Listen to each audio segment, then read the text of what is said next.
Okay, this is going to be a flip through of 4th grade curriculum. We don't really use world history and U.S. history in the early elementary years. Bible history, what we would do normally is just we would get some type of Bible book for the child, age appropriate. This one is the Adventure Bible Handbook, and it's just written in comic book style here. We would read through it together or separate if they wanted to read it on their own. We would read through it, look up the Bible verses that it references, and read those as well. Then the next thing we would do are the answers and questions. I do an answers and question book for each grade level. Children seem to really love that. They love having answers to their questions and just hearing questions that they may not have even thought of, and the answers to those as well. It just really helps equip them in the faith. So here would be an example of that. And then here is the answer and the Bible verses that go with that. I do that with every grade level. We do different answers and question books. So the next thing we would do is we would go through every DVD of what's in the Bible, from DVD 1 to DVD 13. It's a walkthrough of each individual book of the Bible and explains it in a very fun, kid-friendly way. There are 2 episodes per disc. And for example, like volume 10 is, they will be learning about the 4 Gospels in the New Testament. So it goes from Genesis to Revelation, Old Testament, New Testament, and it teaches them everything in a kid-friendly format that they would need to know regarding the Bible. Then the next thing we would do for world history is we would read these books by Veritas Press, Pages of History Volume 1 and Pages of History Volume 2. We would read them out loud, and again we would talk about the story, maybe one chapter every other day, and we could also notebook it as well. The table of contents for Volume 1 is from creation through the Reformation.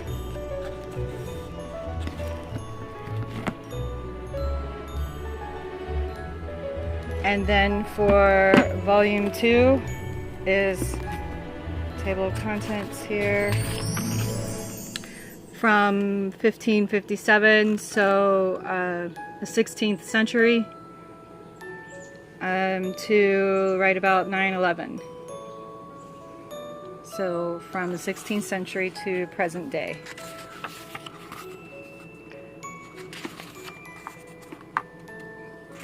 It's a fictional story about these 2 boys, and they're basically just traveling through time and learning about the different time periods from a biblical point of view. I start all my children out on Life of Fred. For 4th grade we would do jelly beans, kidneys, liver, and mine shaft. I start them all out on Life of Fred because I want them to learn the numbers and math and how it applies to real life. I don't like for them to just be given a workbook and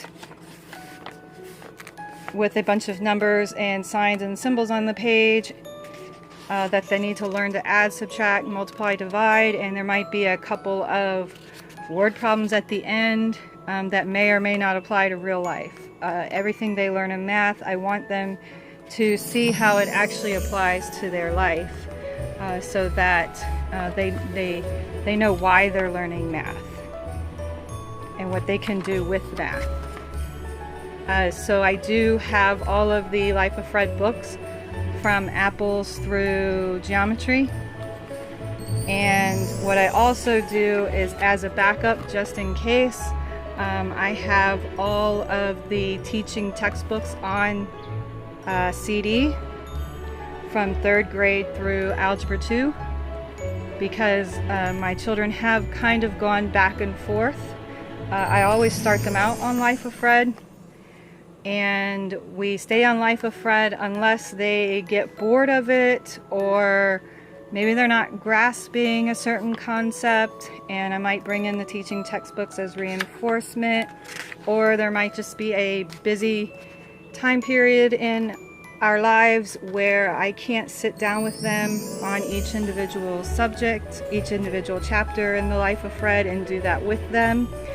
And the teaching textbooks will do that with them. It comes with basically a teacher that walks them through the lessons and grades the work and just everything. So we will switch back and forth, but for the most part, we will use Life of Fred. All right, the other thing we do is I always do some form of a money matters for kids. I want my children to learn that money is a tool from God, and God blesses us with our money, and what God expects us to do with that money. Now our English would be spelling would be spelling power. Again, I think it goes from about kindergarten or 1st grade up to 8th grade. I start spelling power in the 3rd grade and work my way up from there. We usually start in the 3rd grade and finish when we finish. If we finish in the 8th grade, that's great. If not, then we keep going until we're done. It is a very good and thorough spelling curriculum. So I will use this for every grade and each child. You can do many different things with this curriculum. There are some games you can play. You can do it typically like public school, where you get all the words on the Monday and you have the test on Friday. Or you can give the words to the child. They can write sentences. We also try to maybe make poems out of the words, because some of them might rhyme. You can do whatever you want. The sky is the limit when you homeschool. You are free to do your own thing at your own child's pace. You are no longer on the public school schedule. You do not need to do what the public school does when they do it. You do what your child needs. Because most importantly, you don't want to copy the public school system, because that's the reason you pulled your child out of the public school system, is that it does not work. It is not working. It's outdated. You do not need teachers anymore to teach your children. You can do it yourself. As long as you can read, you can do it yourself.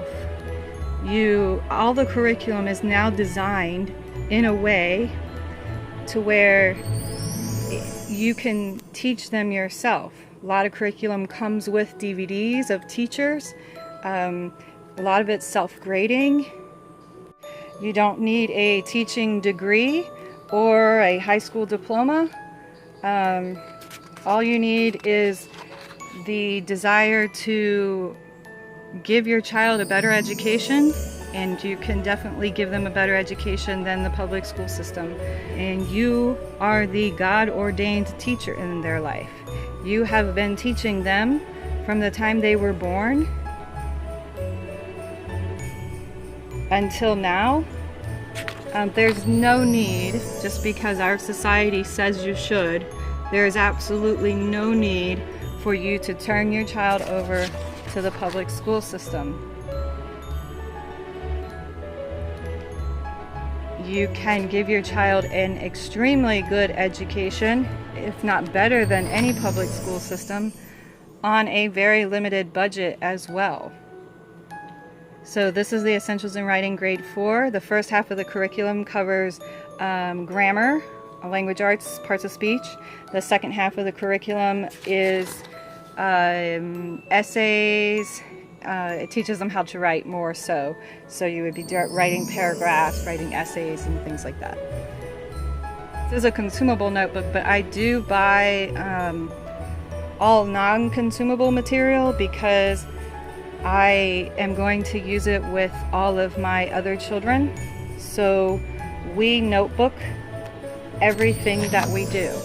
every subject we do, we just notebook it. Now the Essentials in Writing does come with DVDs of a teacher for each lesson, explaining the lesson to your child, and then they do the lesson. I always buy the DVDs or CDs if it comes with the curriculum, because I know I'm going to reuse it over and over and over again for each child. Math is math. 1 + 1 will always equal 2. English is English. A noun is a noun, whether you learn it in first grade or you learn it in high school, a noun will still be a noun. History is history. It never changes. So there's no need to constantly buy the newest, greatest curriculum. So that was Essentials in Writing and Essentials in Writing Teacher Key. You're going to see this in all of my videos, is our Bible curriculum. For the boys, we use Plants Grown Up. This is a complete kindergarten through 12th grade curriculum for both of these. So this is the table of contents for the Plants Grown Up for the boys.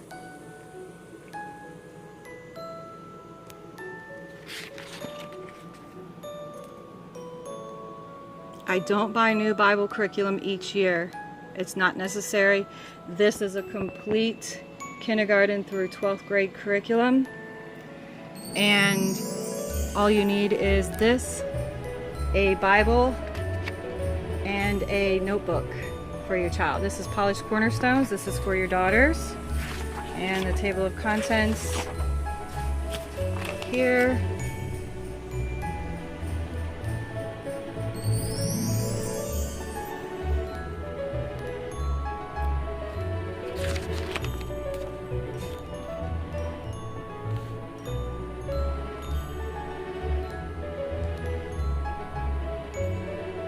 Realistically, if you just have your children read the Bible from front to back once or twice or more times than that,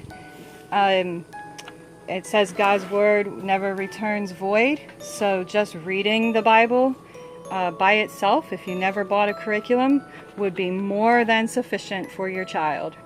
And a huge accomplishment, because let's face it, there are a lot of actual Christians out there who are probably saved, but have never ever read through the entire Bible from front to back. So that is a major accomplishment in and of itself if you were to never purchase a curriculum and you just read the Bible. Alright, the next thing we would do is Berean Builders Science in the Beginning by Dr. J. Weil. This is the table of contents. This is a very good science curriculum from a biblical perspective.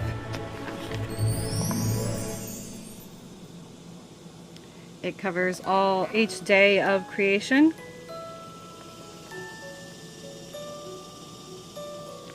And we would do this in 4th grade, but realistically you can do it with any grade. So here's an example of how the lessons are set up. This is lesson 1. You can pause it and read it. So first you would have a little bit about the chapter, the topic. Then it would go into an experiment. Most of those experiments you will have the items on hand. If you do not have them on hand, they are extremely inexpensive items that are a part of the experiment that you could easily go to like the Dollar Tree or something. So then after the experiment, it goes more into the lesson and talking about the results of the experiment.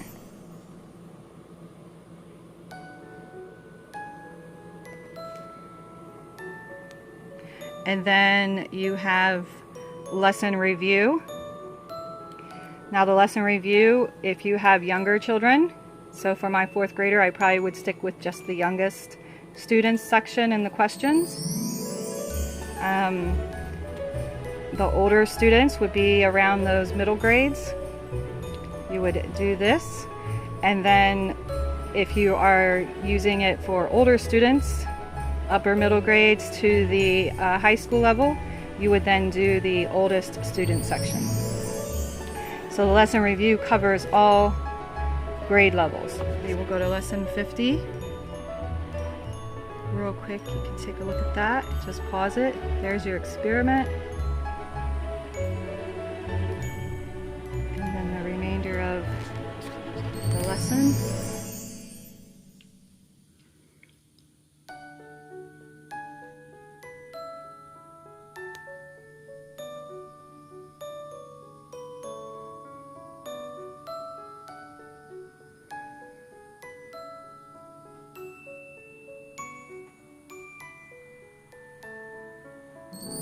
And then you have your lesson review here. Again, younger children, middle children, older children. So for all of our curriculum, we notebook everything. For math, we notebook. For science, history, English, my children write in their own notebooks. You can homeschool on a very slim budget. I buy everything used from eBay or Marketplace, Craigslist, anywhere I can find it, I buy it used. Everything I buy, I almost never spend more than $20 on a book. It's out there and you can get it at a very reasonable price. So you do have the ability to homeschool your children. I hope all this was helpful and have a good day.